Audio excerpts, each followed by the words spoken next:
Sawa na ba kayo sa luto ng saging na banana Q, toron, prito, nilaga, yung mga ganun. So kung gusto nyo maiba naman, eto try nyo. So, ang tawag dito is swam na saging. Lagi itong niluluto ng lola ko. At saka ng aking kinang. So, favorite ko yung ganitong luto. So, madalang kong nakikita na may nagaganto, kaya hindi ko alam kung natikman nyo na yung ganitong luto. So, kung gusto nyo, try nyo. Kailangan lang naman natin ng saging, bawang, konting asukal, tubig, yun lang naman yung kailangan. Hihiwain mo lang yung saging na ganyan.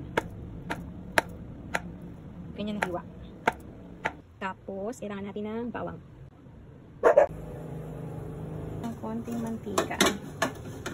Tapos, yung bawang. Huwag naman masyadong tunog. Yung brown lang. Yan, pwede na yan. Tapos, lalagyan lang natin ng tubig.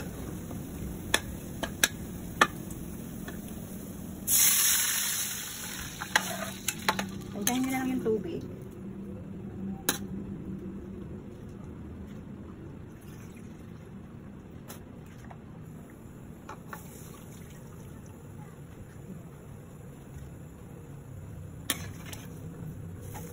Lagyan natin ng konting asin. Konti lang, konting-konti.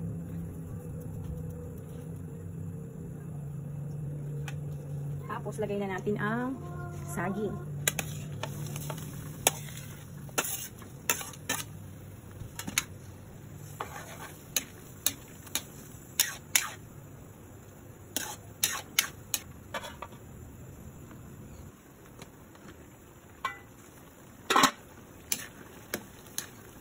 Palambutin lang natin yung saging.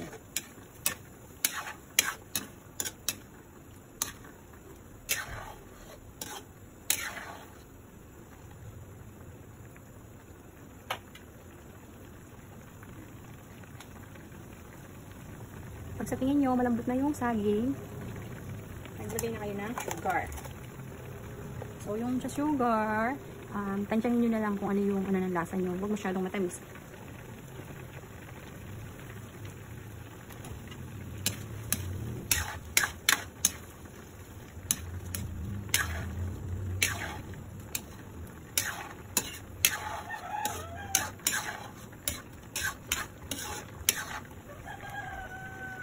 Yan, konting kulo na lang, pwede na dahil hinog naman yung saging.